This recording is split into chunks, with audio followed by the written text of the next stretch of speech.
Convido a todos para abrirem na Epístola de Paulo a Filemon, no versículo do 1 ao versículo 7. Hoje nos concentraremos mais entre o versículo 4 ao 6, mas vamos fazer essa leitura desse começo, Filemon do 1 ao 7. Assim diz a palavra do Senhor. Paulo, prisioneiro de Cristo Jesus, e o irmão Timóteo, ao amado Filemon, também nosso colaborador, e a irmã Áfia e Arquipo, nosso companheiro de lutas, e a igreja que está em tua casa. Graça e paz a vós outros, da parte de Deus, nosso Pai, e do Senhor Jesus Cristo. Dou graças a meu Deus, lembrando-me sempre de ti nas minhas orações, estando ciente do teu amor e da fé que tens para com o Senhor e todos os santos, para que a comunhão da tua fé se torne eficiente, no pleno conhecimento de todo o bem que há em nós, para com Cristo. Pois, irmão, tive grande alegria e conforto no teu amor, porquanto o coração dos santos tem sido reanimado por teu intermédio. Amém. Vamos orar mais uma vez. Nosso Deus, amado Pai, clamamos a Ti para que, através do poder do Espírito Santo, como já cantamos, que as nossas feridas sejam curadas, Senhor, que as nossas dores sejam saradas, Senhor Deus. Pedimos, Senhor Deus, que nos tire das cadeias, de tudo que nos amarra aqui nessa terra, Senhor, que nos prende de Te adorar mais, de Te louvar, de Te glorificar mais, de orar e dar graças ao Senhor Todo-Poderoso. Pedimos, Senhor, que através do poder do Teu Espírito Santo, a Tua palavra seja aplicada, para que a partir dessa noite, mais uma vez, Senhor, pela visitação do Senhor e do Teu poder, possamos andar em novidade de vida e andarmos, Senhor Deus, conforme o Senhor quer. E que assim seja, de acordo com a Tua vontade, em nome de Jesus Cristo. Amém. Meus irmãos, eu sempre faço um breve resumo, do propósito dessa carta. É uma carta pessoal, mas ela foi direcionada e foi lida pelas igrejas também. Existia uma igreja na casa de Filemon, e por isso que o nome na Bíblia dos Irmãos está Epístola de Paulo a Filemon. Mas é um assunto bem particular. O propósito dela é reconciliar Filemon com o seu servo chamado Onésimo, rogar-lhe que o receba novamente, agora não apenas como servo, mas ele diz aqui como irmão amado.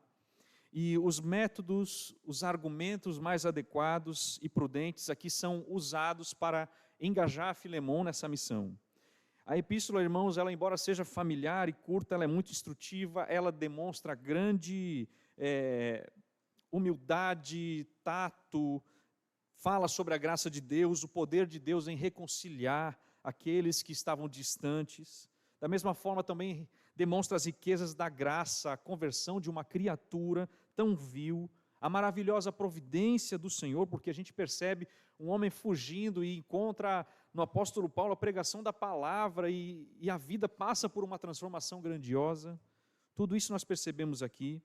E podemos aprender também que há salvação em Cristo Jesus para o maior dos pecadores, para o mais fugitivo dos pecadores. Como em outra oportunidade falamos, de certa forma nós somos todos onésimos, porque fugimos.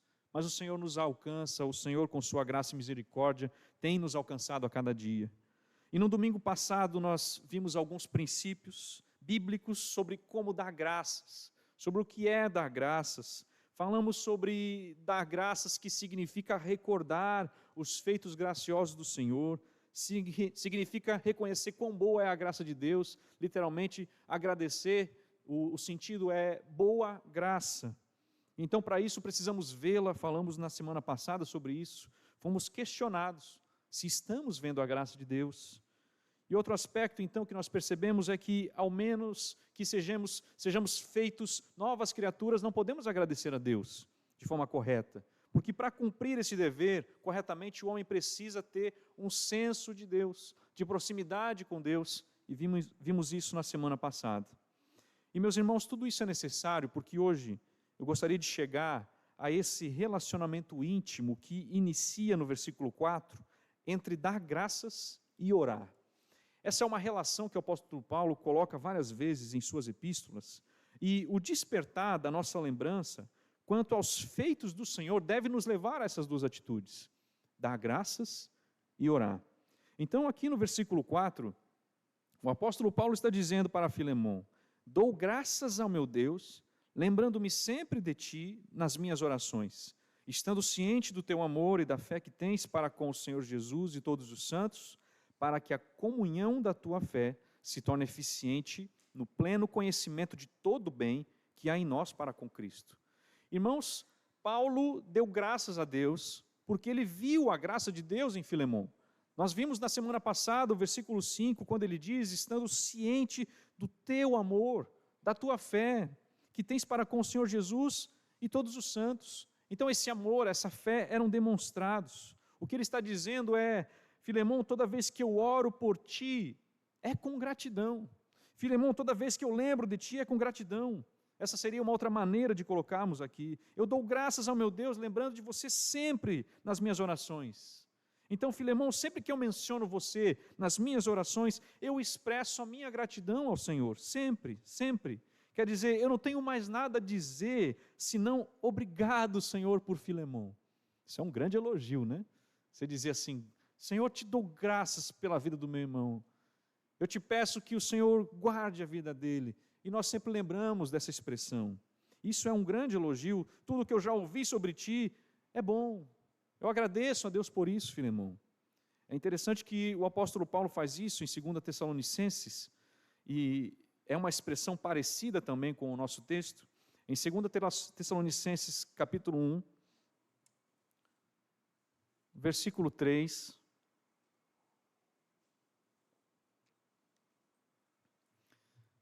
Olha o que o apóstolo Paulo está dizendo, como é parecido também com aquilo que ele diz para Filemon. 2 Tessalonicenses 1, versículo 3. Irmãos, cumpre-nos dar sempre graças a Deus no tocante a vós outros, como é justo, pois a vossa fé cresce sobremaneira, e o vosso mútuo amor de uns para com os outros vai aumentando. Então o apóstolo Paulo está dizendo, eu estou vendo a graça de Deus em vocês, eu estou vendo a fé crescendo, o amor mútuo acontecendo entre vocês, de um para com os outros, aumentando, e quando eu vejo isso, quando eu percebo isso, eu dou graças a Deus. Aqui, irmãos, então, o apóstolo Paulo, ele está agradecendo ao Senhor pela vida de outro amado irmão. E no versículo 4, essa lembrança ainda diz, ele fala, lembrando-me sempre de ti nas minhas orações. E aí você fica pensando, e quais motivos, e por que o apóstolo Paulo está orando? Será que temos algumas motivações que nós encontramos aqui nesses versículos para orarmos também? Versículo 6, nós encontramos alguns assuntos que Paulo aborda nas suas orações. Irmãos, esses assuntos, é claro que não são exaustivos. O apóstolo Paulo está dizendo, lembrando sempre de ti nas minhas orações. Mas existem algumas coisas aqui que o apóstolo Paulo está destacando. Versículo 6, para que a comunhão da tua fé se torne eficiente no pleno conhecimento de todo o bem que há em nós para com Cristo. A NVI até ajuda na interpretação, ela diz, oro para que a comunhão que procede da sua fé seja eficaz no pleno conhecimento de todo o bem que temos em Cristo. Irmãos, Paulo está dizendo a Filemon que ele estava orando por ele e pedindo a Deus que tornasse o testemunho de Filemon eficaz. É o que nós chamamos em alguns contextos de a partilha da fé, para que outros confiassem em Cristo.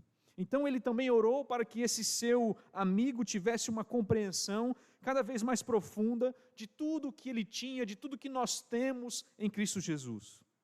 Afinal, irmãos, quanto melhor nós conhecemos a Cristo, quanto mais nós experimentamos as bênçãos de Jesus Cristo, mais nós desejamos compartilhá-las com os outros e mais nós somos abençoados. Então, deixa eu colocar de uma maneira um pouco mais didática essa rica sentença. Primeiramente, o que nós aprendemos aqui é, apesar de nós estarmos cientes da fé e do amor entre nós, nós devemos ser como Paulo, irmãos, e orar para que essa comunhão da fé continue a trabalhar. Compartilhar a fé significa uma bondade prática que Filemon demonstrou para os outros. Nós devemos orar assim. Quando você analisa aqui, você percebe que você pode compartilhar a fé. A nossa fé, não apenas pregando a Cristo nós compartilhamos, mas nós vivemos essa fé entre todos nós, a maneira como nós lidamos uns com os outros, até mesmo perdoando um escravo fugitivo, que é o contexto da carta. Então, quando nós analisamos isso, Paulo orou para que a vida de benevolência de Filemon levasse muitos a reconhecer que todas as suas boas ações vinham de Cristo Jesus. Não é importante isso? Quando João Batista orou, quando João Batista olhou para Cristo e disse que ele cresça e eu diminua, tem um desejo aqui, 2 desejos, né? Que ele venha a diminuir, mas que Cristo venha a crescer. A expressão de todo o bem que há em nós, em Cristo Jesus. Então é uma tremenda bênção, um poder influenciador numa vida onde o amor de Deus é manifesta. Irmãos, uma coisa é nós lermos sobre o amor em um livro, mas como é emocionante ver o verbo que se fez carne, habitando na vida de um crente e manifestando isso para o mundo. Não é bonito isso? Nós clamamos para que o Senhor nos faça dessa maneira. Então, apesar de nós estarmos cientes da fé e do amor entre nós, nós devemos ser como Paulo e orar para que essa comunhão da fé continue a trabalhar, se torne eficaz. Eu percebo, irmãos, porque na nossa realidade nós vivemos num momento onde qualquer pessoa pode professar alguma coisa, mas como essa pessoa está vivendo? Qual é o desejo que nós temos de que essa fé seja operosa? Eu acredito que os irmãos concordam que um dos textos mais emblemáticos quanto a isso é Tiago, capítulo 2. Tiago 2.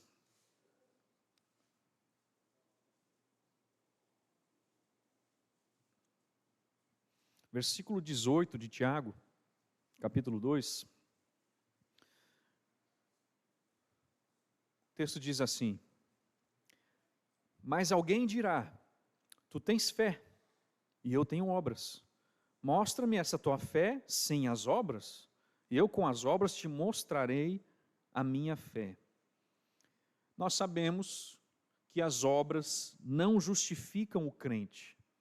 As obras não são o método de justificação, mas a fé verdadeira sempre resulta em obras. Usando as palavras de Paulo em Filemon, a comunhão da nossa fé precisa se tornar eficiente. Literalmente essa palavra quer dizer, Filemon, eu oro para que essa comunhão da fé permaneça em serviço sobre a sua vida. Calvino dizia que a fé somente é que justifica, mas a fé que justifica nunca está sozinha. Nós precisamos operar nessa fé que nós temos, essa comunhão precisa se tornar eficiente. Eu com as obras te mostrarei a minha fé, Tiago está dizendo. Então Tiago, ele não está contradizendo Paulo, e Romanos, que enfatiza a justificação pela fé, mas ele está combatendo um tipo morto de fé. Uma fé apenas intelectual, uma fé apenas formal, uma fé que não transforma a vida, uma fé que não produz frutos. Essa fé é uma fé mentirosa. Então imagina o apóstolo Paulo, ele já deveria ter passado por tantas expressões de fé mortas em seu caminho. Mas quando ele verifica Filemon e ele vê essa fé operosa, ele precisa dar graças a Deus e orar para que Deus aumente cada vez mais, torne eficiente essa fé que Filemon possuía. A fé é como uma vela, as chamas são as obras. Uma vela sem chamas é apenas cera, não ilumina, não traz calor, não cumpre o seu propósito. Mostra-me a tua vela, sem chama, e eu com a chama mostrarei que a minha vela está viva. A gente vê aqueles exemplos do ferreiro com um martelo constantemente, mostrando a operosidade desse martelo, batendo no ferro. Mas se um ferreiro dissesse assim, olha, esse martelo é forte, esse martelo aqui realmente ele consegue moldar qualquer tipo de ferro, e se ele nunca usasse, nunca operasse, o que a gente diria para ele? Mostra-me com as pancadas no ferro, mostra-me com a moldagem do ferro que esse martelo realmente é eficaz. Então Filemon, ele diz no versículo 6, o apóstolo Paulo diz a Filemon, para que a comunhão da tua fé se torne eficiente no pleno conhecimento de todo o bem que há em nós para com Cristo. Meus irmãos, o mesmo relato que levou Paulo a louvar é o mesmo relato que levou Paulo à oração. Essas duas coisas, irmãos, nunca podem estar distantes. Onde há ocasião para uma, o agradecimento, também há necessidade de outra. oração. Paulo não diz nesse parágrafo, ou diretamente no próximo, como ele gostaria que o amor de Filemão agisse, mas ele vai dizer, um pouco mais à frente, perdoando Onésimo. Mas aqui ele diz, e como gostaria então que a fé de Filemão agisse, uma fé que age. Devemos ser como Paulo, irmãos, e orar para que essa comunhão de fé que nós temos continue a trabalhar. A gente passa, irmãos, por altos e baixos em nossa vida, a gente passa por altos e baixos em nossa família, mas quando nós estamos bem, nós não devemos orar. Quando nós estamos vendo essa fé operosa entre nós, nós precisamos orar ao Senhor e pedir, Senhor, que essa fé, que esse compartilhamento da fé se torne operoso, eficaz, não pare, trabalhe constantemente, para que possamos ter uma fé viva e eficaz o tempo inteiro. Então aqui a gente vê o apóstolo Paulo dizendo para que a comunhão da tua fé se torne eficiente. O que é a comunhão aqui? É um compartilhamento. Comunhão é uma contribuição da palavra que nós conhecemos, koinonia, coisas em comum, mas também aquilo que recebemos de Deus em Cristo. Resulta numa participação comum com outros crentes no Espírito de Deus e nas bênçãos de Deus. Então, irmãos, como profundamente nós vimos no aulão deste ano, a nossa comunhão está em Cristo Jesus. E essa operosidade, ela é manifesta em uma fé que se torna eficiente. Os crentes, eles têm uma comunhão vertical com o Deus Trino, Deus Pai, Filho e Espírito Santo. Tudo isso por intermédio de Cristo Jesus, mas então eles têm uma comunhão horizontal com os outros santos. A comunhão vertical precede e torna possível a comunhão horizontal entre os crentes. Por isso, é uma comunhão da fé.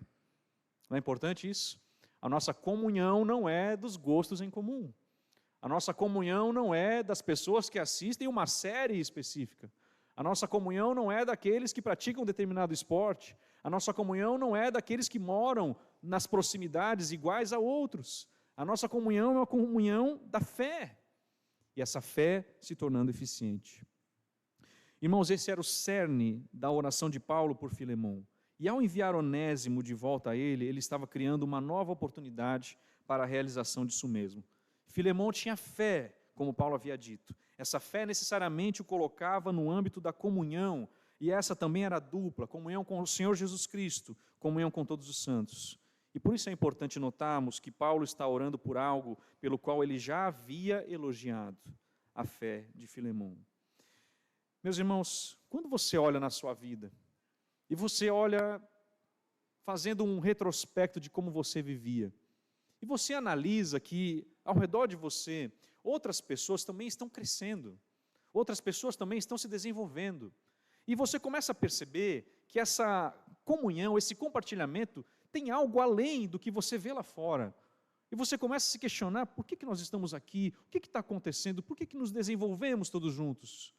Qual é o resultado final que você deve ter? Essa comunhão, esse compartilhamento, é pela fé. Essa comunhão, esse compartilhamento só se dá porque nós estamos em Cristo Jesus, porque nós cremos em um só Salvador, porque nós vivemos aguardando o mesmo Messias que veio, mas voltará da glória de Deus. Então a razão pela qual algumas ações da fé, elas não são eficazes é porque nós não sabemos ou não continuamos a comunicar todos esses bens que Deus fez por nós. Nós devemos ser como Paulo e orar para que essa comunhão de fé continue a trabalhar. E aí eu pergunto, sobre o que você ora regularmente? Quais são os motivos de oração que você tem? Que tipo de necessidade você possui? O que é que domina as suas orações? Enquanto lida com as coisas que acontecem ao seu redor, você lida também a respeito daquilo que você precisa operar na fé que você recebeu? As suas orações, irmãos, revelam os seus desejos. O que você mais deseja? Irmãos, em oração nós dizemos a Deus o que nós pensamos que precisamos. Nós pedimos o que nós queremos. Faça um contraste entre as suas orações normais e os objetivos das orações aqui de Paulo para Filemão. Você percebe, irmãos, a empolgação de Paulo é bastante diferente aqui. Porque essa é uma oração real, é uma oração útil. Paulo está orando para que o Senhor como abençoou, e agora ele é grato pela fé de Filemão, e ele ora, ele pede para que esse amor, essa fé desse querido irmão Filemão o motive a clamar mais a Deus, a operar mais no Senhor.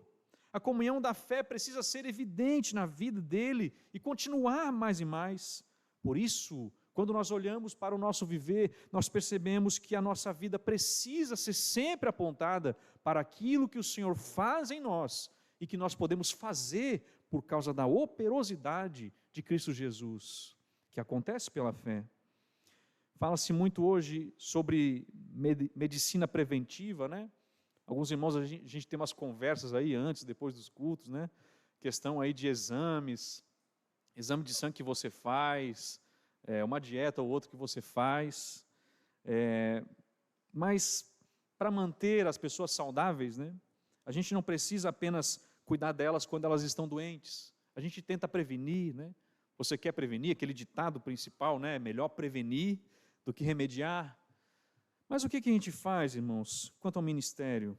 Aqui Paulo modela, não é uma medicina preventiva, mas um ministério preventivo de oração, quando ele diz a Filemão: ouvi que a sua família, Filemão, está caminhando com o Senhor.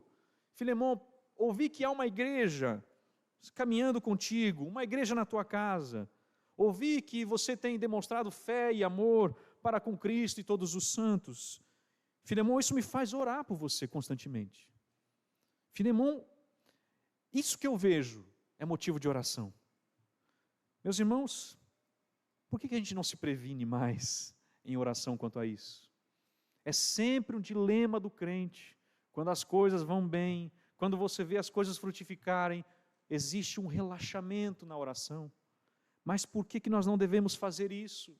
Porque nós sabemos, irmãos, que tudo que acontece ou que tudo que opera dentro de nós só pode ser operado pelo poder de Cristo Jesus. Nós andamos por fé e não por vista. Então as expressões que nós vemos hoje são transmitidas pela fé. E além disso, nós devemos orar como Paulo. Orar por aqueles que estão indo bem, para que eles possam ir ainda melhor. Se você está olhando um irmão aí, e você fala assim: esse meu irmão, essa minha irmã está indo bem, está uma bênção, graças a Deus pela vida dela, nem precisa orar por ela. Não faça isso, irmão. Ore por essa vida. Ore para que Deus continue mantendo esse irmão, essa irmã, os irmãos da igreja, caminhando bem, caminhando no Senhor. Precisamos fazer isso. Filipenses capítulo 1, também é um texto que nos traz essa relação. Filipenses capítulo 1.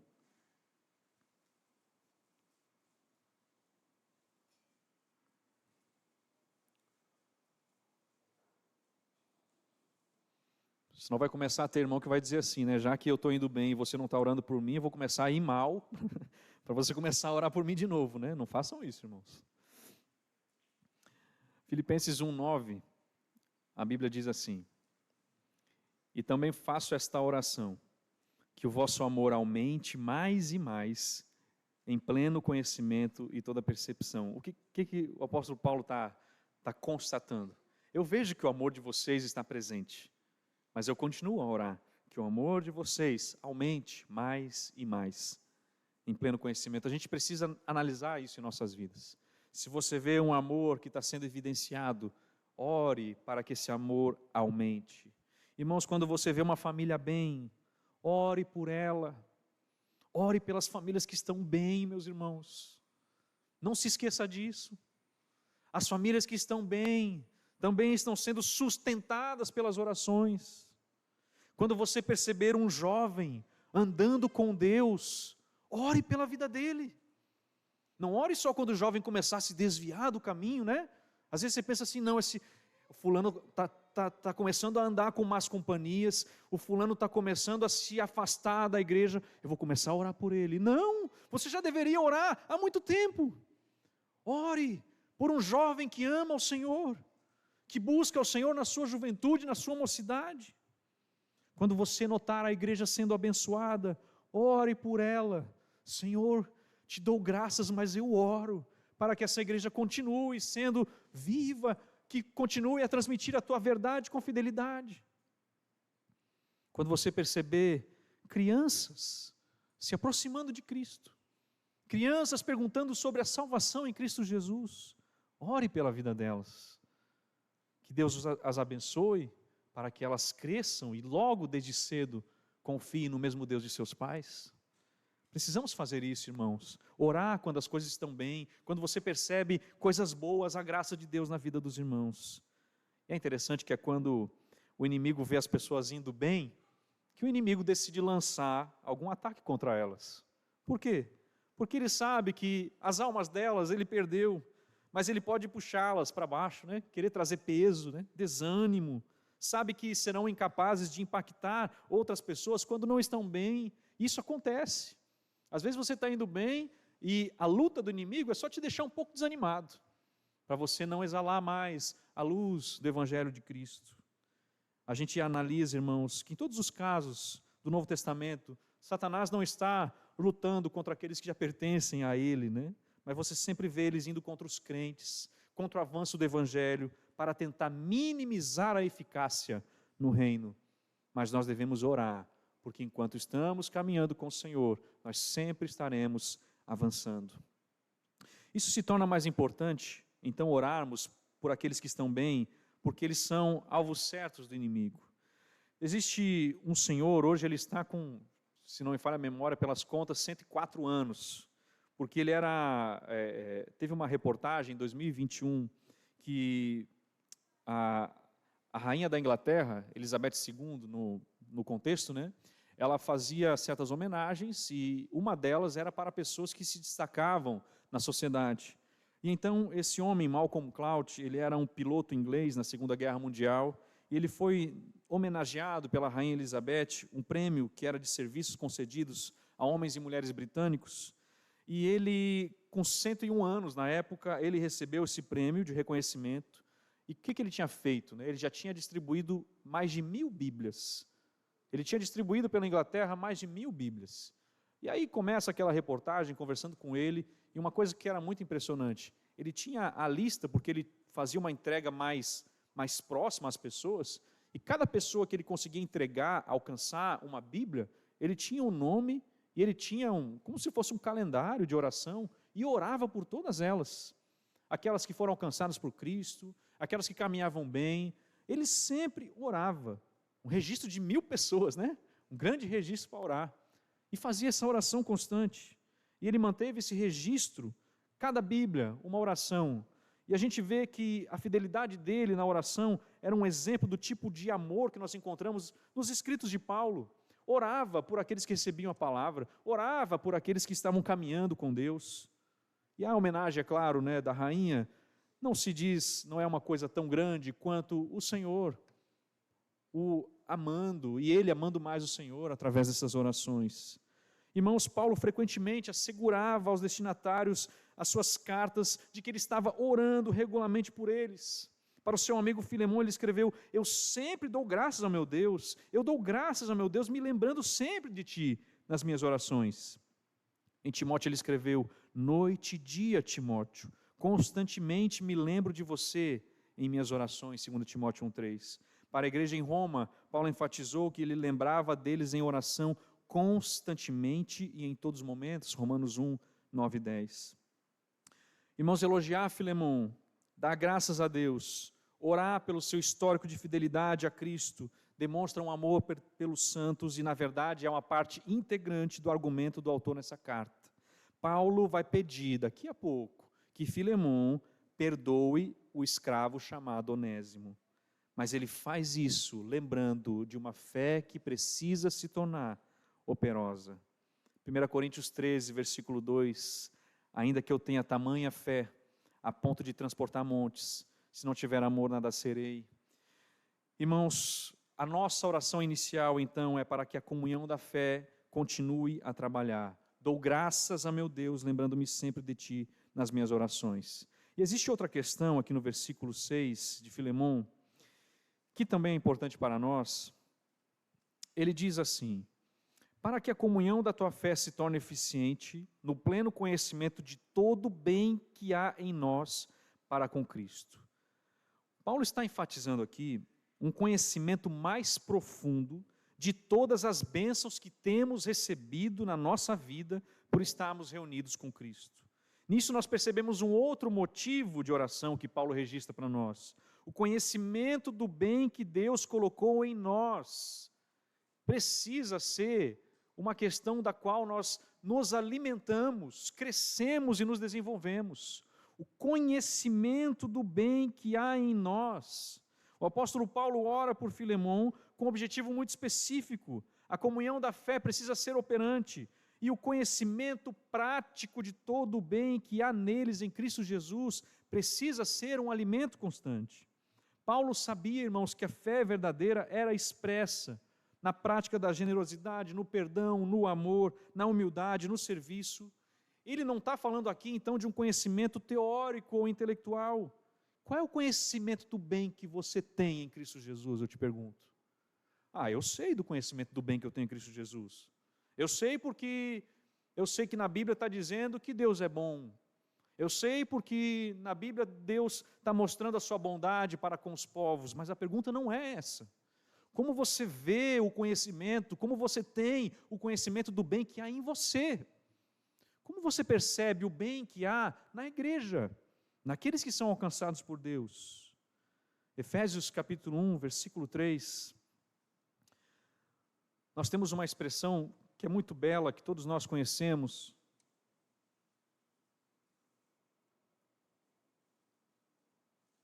O apóstolo Paulo diz assim: bendito o Deus e Pai de nosso Senhor Jesus Cristo, que nos tem abençoado com toda sorte de bênção espiritual nas regiões celestiais em Cristo. Nos tem abençoado com toda a sorte de bênçãos espirituais. Toda a sorte, irmãos. A bênção espiritual nas regiões celestiais em Cristo, onde Cristo está, elas alcançam a igreja, elas alcançam a sua vida. 2 Coríntios 5,17 diz que se alguém está em Cristo, é nova criatura. As coisas antigas se passaram e não aconteceu mais nada. As coisas antigas se passaram, eis que se fizeram novas. Precisamos ter esse conhecimento entre nós, irmãos. Conhecimento do bem, porque em Cristo nós fomos capacitados com tudo que nós precisamos para viver essa vida piedosa. Em Cristo nos têm sido doadas todas as coisas que conduzem à vida e à piedade, Pedro diz, pelo conhecimento completo. Percebam isso. Conhecimento completo daquele que nos chamou para a sua própria glória e virtude. Como você conhece o bem que há em você? Não existe outra maneira a não ser esse bem ser expresso e sempre ter a base em Cristo Jesus. Então, para viver essa realidade, é necessário um conhecimento espiritual ativo, saber o que Deus já colocou em nós. Paulo está dizendo, para que a comunhão da tua fé se torne eficiente no pleno conhecimento de todo o bem que há em nós para com Cristo. Como nós conhecemos esse bem? O apóstolo Paulo usa uma expressão, uma palavra de conhecimento, que implica um conhecimento muito mais profundo do que um conhecimento raso. O contexto aqui é prático, não apenas informativo, uma revelação vivida, algo aprofundado. Você não aprende o bem que há em você olhando alguma coisa ao redor de você, simplesmente como um destino intelectual da sua mente. Mas você vê a graça de Deus fluindo através da sua vida. Existe algo dentro de você que faz com que esse bem que está em Cristo Jesus se torne revelado. Assim como nós aprendemos, irmãos, que nós temos perseverança quando nós somos provados e permanecemos, assim como nós aprendemos que temos amor quando nós perdoamos, assim também nós descobrimos todos os recursos espirituais que Deus colocou em nós, à medida que os colocamos em prática. Ore por esse conhecimento prático, como Paulo fez a Filemão. Ore para que Deus abra os seus olhos espirituais para perceber que Ele já lhe deu tudo em Cristo Jesus. Busque viver uma vida relacional. Busque mostrar esse bem, se tornar evidente e conhecer esse bem que há dentro de você. Não é interessante que a sociedade hoje diz que o homem nasce bom e a sociedade o corrompe, né? A própria sociedade dizendo isso. O que há de bom em nós, irmãos? nós temos o Espírito Santo de Deus. Você pode ter chegado aqui hoje pensando assim, mas eu não vejo bondade no mundo, eu não vejo bondade na terra, a sociedade está consumida pelo mal, mas eu vou te dizer, aqueles que têm Cristo Jesus, eles exalam a bondade do seu Salvador, e você encontra essa bondade na terra, porque os cristãos ainda estão na terra. Nós sabemos que Cristo, Ele nos deixou exemplo para que seguíssemos. Nós sabemos que Cristo nos ensinou como viver e praticar o bem. E nós sabemos que Ele nos capacitou pelo Espírito Santo. Esse conhecimento precisa ser evidenciado. Você já se perguntou, por exemplo, qual é o elemento mais importante na criação de filhos? Irmãos, logo após a dependência de Deus, vem um exemplo dos pais. O modelo planejado por Deus para a humanidade trabalha por referências que servem de exemplo aos outros, como Paulo diz, tornando notório o bem. Aí eu te pergunto, será que os seus filhos estão tendo conhecimento de todo o mal que há em ti? Ou eles estão tendo conhecimento de todo o bem que há em nós por Cristo Jesus? Paulo usa Cristo como exemplo, ilustrando uma vida espiritual, a relação entre pais e filhos, ele chama de filhos espirituais, para imitarem a sua conduta. Nós precisamos, como pais também, fazer com que nossos filhos observem e consigam perceber o bem que há em nós por causa de Cristo. O que a gente faz, irmãos? Eu digo isso como pai também, é um desafio muito grande. Muitas vezes nós não queremos, ou nos negamos, ou lutamos contra essa demonstração, por causa do nosso egoísmo, por causa do desconforto que temos, por alguma questão ou outra, demonstrando pouca paciência, demonstrando relutância para ser piedoso, demonstrando falta de perdão. Mas nós sabemos que devemos seguir e demonstrar o exemplo de Cristo Jesus, o bem evidenciado, como João 3, do 12 a 15 mostra, vocês compreendem o que eu lhes fiz, Jesus diz. Vocês me chamam de mestre no lava-pés, ele diz. Vocês me chamam de Senhor e fazem bem porque eu sou. Mas se eu, como Senhor e mestre, lavei os pés de vocês, vocês devem lavar os pés também uns dos outros. Porque eu lhes dei exemplo para que, como eu fiz, vocês façam também. Devemos viver como Cristo, dando exemplo para nossos filhos, para os nossos irmãos, para que esse conhecimento de todo o bem que há em nós se torne evidente. O bem é evidenciado, se torna conhecido cada vez que é revelado também em nós. Jesus ensinava, irmãos, por meio das suas atitudes, não apenas com palavras. Como é que nós podemos negar a eficácia dessa pedagogia? Não podemos ser aqueles que chegam para os nossos filhos, para os nossos irmãos ao nosso lado, para os nossos amigos e dizer assim, olha, faça o que eu digo, mas não faça o que eu faço. A gente pode fazer isso? Não. Conhecimento do bem que há em nós precisa ser revelado. A Bíblia nos ordena que sigamos o exemplo de Jesus. O apóstolo João diz que quem permanece nele, esse deve também andar assim como ele andou. 1 João 2,6. Nós cristãos devemos reconhecer o exemplo que se trata de um princípio divino, o conhecimento do bem. Então, em vez de você apenas dizer assim, vá ler a Bíblia, pegue a Bíblia e leia junto com seu filho. Pegue a Bíblia e leia junto com a sua esposa. Vamos fazer isso, irmãos, nós somos carentes disso. Mostrar mansidão, paciência no trânsito, mostrar mansidão, paciência no mercado. Os filhos estão observando, e aí na linguagem de Paulo, os filhos estão constatando, os meus pais têm recebido boas dádivas de Cristo.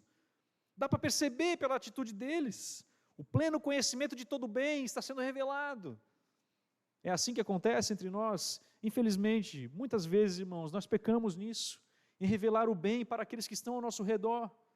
Às vezes você quer, mas a minha esposa, eu preciso que ela cresça mais em bondade, e você exalando o mal.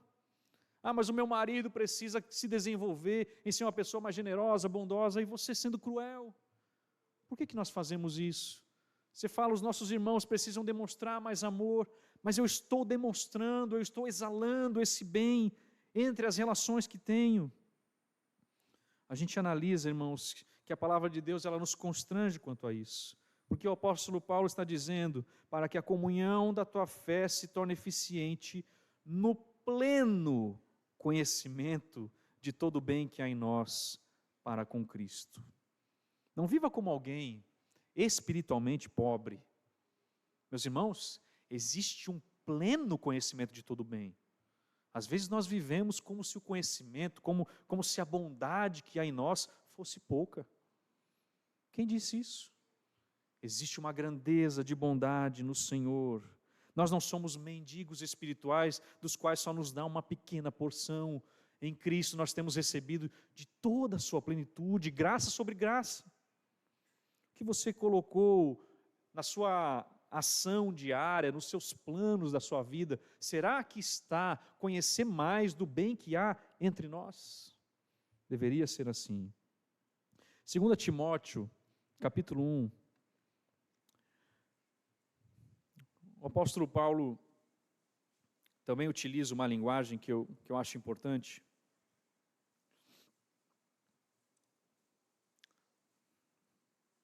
Segunda Timóteo, capítulo 1, versículo 6, o apóstolo Paulo diz assim: por essa razão, pois, te admoesto que reavives o dom de Deus que há em ti. O que ele está dizendo, né? Pela imposição de mãos. Reavives, o que é isso? Desperta o dom que há em ti, Timóteo. Eu peço, te admoesto, reavives o dom de Deus que há em ti. O que eu te digo hoje, meu irmão? Você está andando como? Se a tua bondade que veio de Deus, que é manifesta na sua vida, essa bondade que vem de uma comunhão maravilhosa, se essa bondade, como Paulo diz, o conhecimento de todo o bem que há em nós, se isso ainda não tem se expressado em você, não deixe para outro dia, hoje se arrependa, e que a partir de hoje à noite mesmo, quando acabar o culto, você fale: esse é o meu objetivo de vida, eu quero esse pleno conhecimento de todo o bem que há em mim, em Cristo Jesus.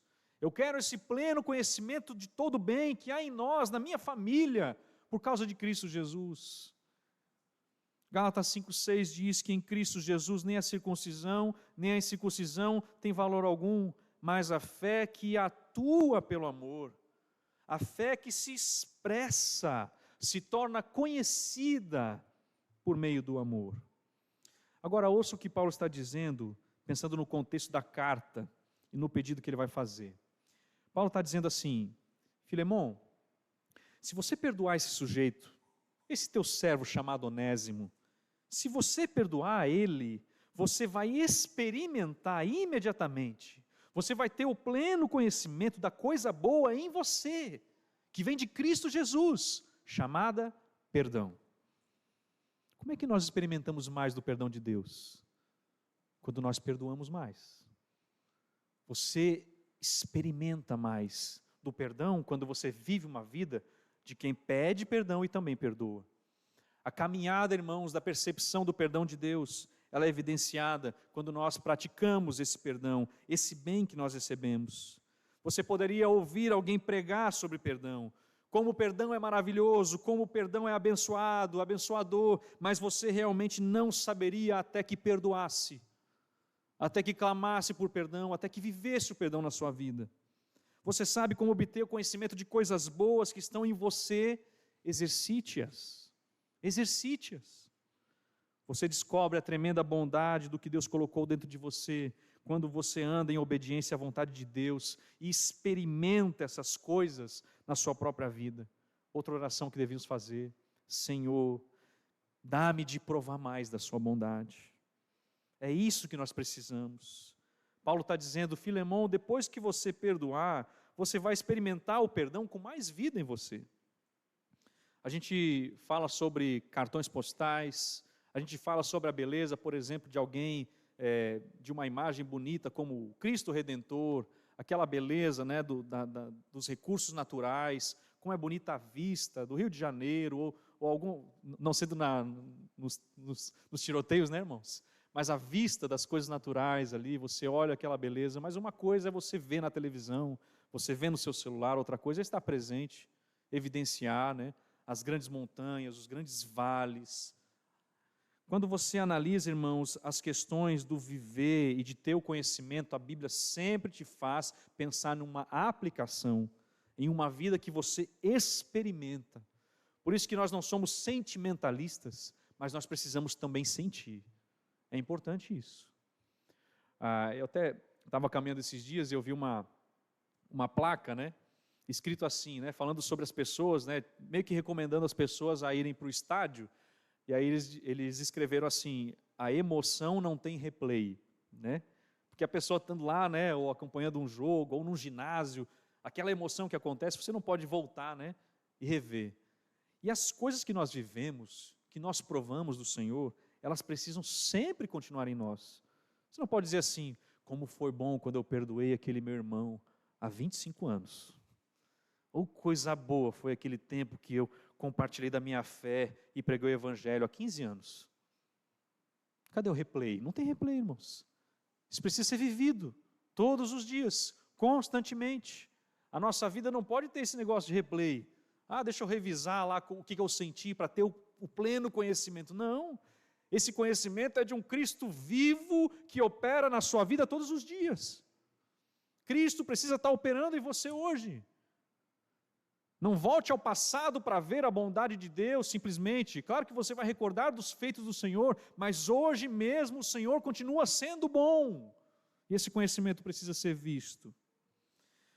E é assim, irmãos, que eu aprendo a reconhecer cada coisa boa que Deus colocou em mim. Eu desejo esse conhecimento pleno que se experimenta, rico, profundo, de tudo que há de bom nele. Eu quero fazer o que Deus quer que eu faça, porque eu quero experimentar o poder da bondade que há em mim por meio dele. Não é a minha própria bondade, mas é a bondade de Deus, é a bondade em Cristo Jesus. Ele colocou em mim, Ele colocou em você. Você não sente alegria com isso? É assim que ele está lembrando Filemão e a nós da prioridade de se preocupar com esse tipo de conhecimento. Então, o apóstolo Paulo, primeiramente, está nos ensinando aqui que apesar de estarmos cientes da fé, do amor entre nós, devemos ser como ele e orar para que essa comunhão da fé continue a trabalhar. Compartilhar a fé significa uma bondade prática que Filemão demonstrou aos outros.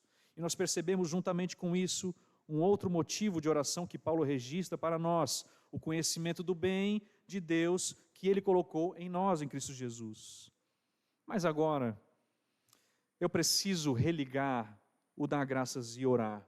Porque, irmãos, apesar de serem pedidos maravilhosos de Paulo, o apóstolo Paulo sempre liga dar graças e orar. E aí eu te pergunto, você ora, você dá graças, você está orando e ao mesmo tempo você está agradecendo?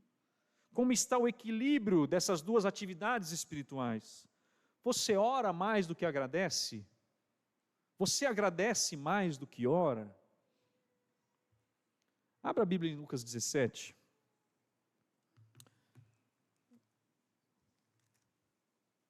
Essa hora você pode estar somando, né? Será que eu estou agradecendo mais? Será que eu estou orando mais, né?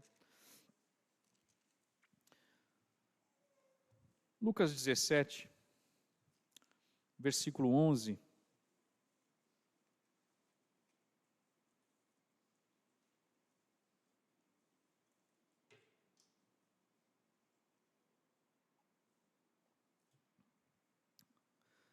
A Bíblia diz assim: de caminho para Jerusalém, passava Jesus por meio de Samaria e da Galiléia. Ao entrar numa aldeia, saíram-lhe ao encontro 10 leprosos, que ficaram de longe e lhe gritaram, dizendo: Jesus, mestre, compadece-te de nós. Ao vê-los, disse-lhes Jesus: ide e mostrai-vos aos sacerdotes. Aconteceu que, indo eles, foram purificados. Aqui a cura aconteceu. Versículo 15. Um dos 10, vendo que fora curado, voltou dando glória a Deus em alta voz. E prostrou-se com o rosto em terra, aos pés de Jesus, agradecendo-lhe. E este era samaritano. Então Jesus lhe perguntou: não eram 10? os que foram curados? Onde estão os 9? Versículo 18, não houve porventura quem voltasse para dar glória a Deus, senão este estrangeiro? E disse-lhe, levanta-te e vai, a tua fé te salvou. O que é isso, irmãos, aqui? Olha a matemática aqui, apenas 1 entre 10 curados voltou para agradecer. Apenas 1 entre 10 curados voltou para glorificar a Deus. O que é isso? E era samaritano, né? Jesus coloca isso, mesmo rejeitado pela sociedade, ele glorificou a Deus com sinceridade. Irmãos, vamos religar o dar graças e o orar. Eles não deveriam andar separadamente em nossas vidas, ou nós não deveríamos orar mais do que dar graças. O número dos que oram é maior do que o número dos que louvam. Aí você pensa assim, eu já oro pouco, então eu devo agradecer menos ainda. Né? Mas o número dos que oram é maior do que o número dos que louvam. Por isso, então, acho que esses 10 que eram leprosos oravam, pobres, miseráveis, afastados da sociedade, por causa da sua doença, sofriam constantemente. Ainda assim, eles se levantaram em oração, se uniram em clamor e disseram, Jesus, Mestre, compadece-te de nós. Todos eles juntos dizendo, Senhor, tem misericórdia de nós. Cristo, seja misericordioso comigo. Mas quando eles chegaram no tempo de glorificar, magnificando e louvando a Deus, gratos, não teve mais o coral aqui, apenas 1 retornou. Alguém poderia pensar, né, irmãos, que todos os que oravam pela cura louvariam, mas não é assim. Não é assim. Aí eu te pergunto, você já orou por tanta coisa, mas de fato você agradeceu por todas elas? Você já clamou por tantas coisas, e às vezes no piscar de olhos, quando as coisas mudam, a sua gratidão vai embora. Às vezes você está lá clamando a Deus constantemente, quando Deus te concede aquilo que você clamou, você gastou tempo clamando, mas você não gastou o tempo que você clamou para depois agradecer, para tomar o caminho de volta, ir até Cristo e falar, Senhor, eu te dou graças, eu te agradeço pelo que o Senhor fez na minha vida. É fácil, né? Ir até Jesus, clamar, o Senhor vai, cura, e eu vou seguir minha vida. Esse leproso foi, clamou, o Senhor curou a vida dele, ele volta para agradecer. Precisamos voltar a agradecer, irmãos. Paulo está dizendo, eu dou graças ao meu Deus, lembrando-me sempre de ti nas minhas orações. As minhas orações são em agradecimento, os meus agradecimentos se transformam em orações. Essa é a nossa vida, é assim que nós devemos viver. E um outro texto, irmãos, que me chamou muito a atenção foi um salmo, o Salmo 107 essa semana. Porque eu acho, e você também deve achar isso, lendo o que está escrito aqui nos Salmos, eu acho que não precisava essa ênfase de dar graças ao Senhor. São tantas coisas que o Senhor fez, principalmente aqui, né, falando de um contexto, inclusive do que Ele fez com o seu povo, né, claro. Mas é tanta coisa aqui, irmãos. Salmo 107. Olha só, já começa assim, né? Rendei graças ao Senhor. Rendei graças ao Senhor, porque Ele é bom e a sua misericórdia dura para sempre. Digam-no os remidos do Senhor, os que Ele resgatou da mão do inimigo. Aí o que Ele já fez? Resgatou da mão do inimigo. Congregou de entre as terras, juntou eles, do oriente, do ocidente, do norte e do mar. Andaram errantes pelo deserto, por ermos caminhos, sem achar cidade em que habitassem. Famintos e sedentos, desfalecia neles a alma. Então, na sua angústia, clamaram ao Senhor e Ele os livrou das suas tribulações. Conduziu-os pelo caminho direito, para que fossem à cidade em que habitassem. Versículo 8. Rendam graças ao Senhor por sua bondade e por suas maravilhas para com os filhos dos homens. Nesse primeiro caminho aqui estávamos sedentos, estávamos distantes, não éramos um povo, nós desfalecíamos na nossa alma. Nessa angústia, eu clamei ao Senhor e Ele me ouviu. Você pensa assim, é claro que iam dar graças. Não, está escrito, rendam graças, não deixem de agradecer.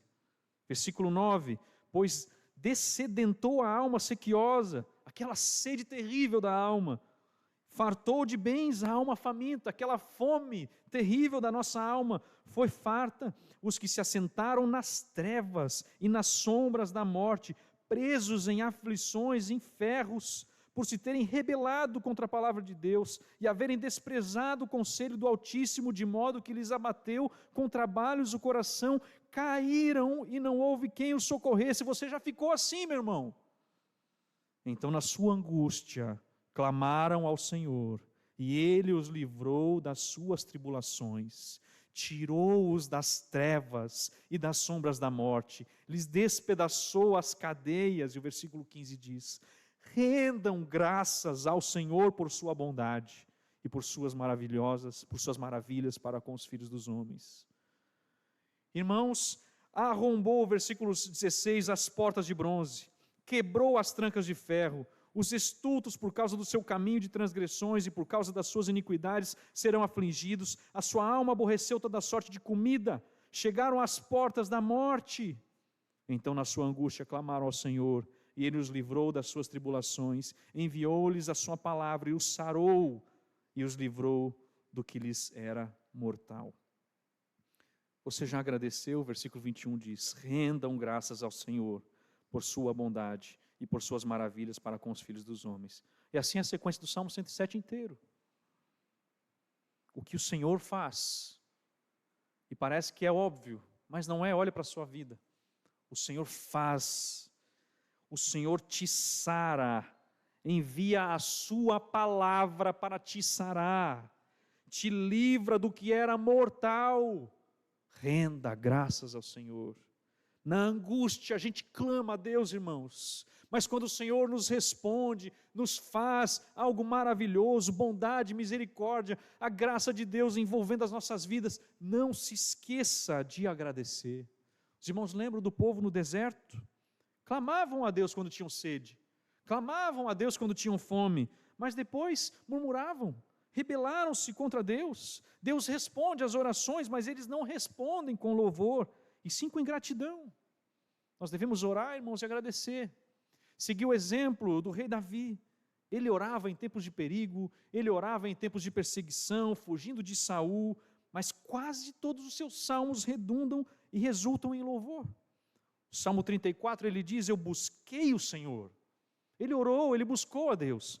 E ele diz: Ele me acolheu, livrou-me de todos os meus temores.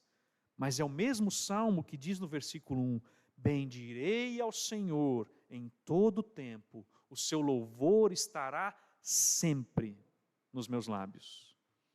Então a minha oração é que essa noite nós possamos sair daqui lembrando que a operosidade da fé, a fé da qual o apóstolo Paulo diz que está ciente, o amor do qual o apóstolo Paulo diz que está ciente, isso precisa se tornar cada vez mais eficaz, mais eficiente, e esse conhecimento do bem que há em nós precisa ser demonstrado, e acima de tudo, quando tudo isso acontecer, não se esqueça de orar e dar graças. Ande com esses dois, faça soma na sua casa e tente equilibrar isso. Enquanto você ora, você agradece. Enquanto você agradece, você ora. Nós não temos motivo para dizer que em um dia qualquer a nossa gratidão não tem algo que possa ser expressa, ou não podemos falar algo que demonstre a gratidão que temos, mas que o Senhor nos dê essa convicção e que o amor dEle, a sua maravilhosa graça, nos faça seguir aquilo que aprendemos. Amém. Vamos orar mais uma vez. Ó Senhor, Todo-Poderoso Deus, nós vivemos num mundo caído, Senhor, um mundo que jaz no maligno. Nós sabemos, Senhor, que em nosso viver, essa comunhão da fé, o compartilhar da bondade que temos em nós, em Cristo Jesus, é muito difícil, não porque não recebemos de sua bondade, não porque não temos motivos para professar e viver conforme professamos a nossa fé, mas porque, na maioria das vezes, nós olhamos por nós mesmos, para nós mesmos, para as questões terrenas, se esquecemos de olhar para Cristo. Mas hoje, Por sua graça e misericórdia, outra vez o Senhor nos chama atenção a isso, nos faz lembrar que em nossas orações, a nossa busca é a bondade do Senhor, é a transmissão dessa fé operosa, maravilhosa que já nos alcançou, e ao mesmo tempo em que agradecemos a Ti, nós oramos, Senhor, para que toda a bondade que nós vemos aqui na Igreja Batista de Parquelândia continue a se tornar manifesta, Senhor. Nós oramos para que toda a bondade que o Senhor já nos alcançou em nossas famílias continue a transbordar em nosso viver, em nossa comunhão, e que assim, Senhor Deus, em nosso viver nunca falte a oração e a gratidão a Ti. Somos gratos a Ti, Senhor. Nos perdoe quando não agradecemos, mas hoje nos perdoe também, Senhor, pela falta de gratidão em nosso coração. Mas que essa gratidão seja restaurada em nós e se torne expressa por nossos lábios, em tudo que fizermos, em tudo que falamos, na forma de viver. Que assim sejas exaltado, Pai, em nome de Jesus. Amém.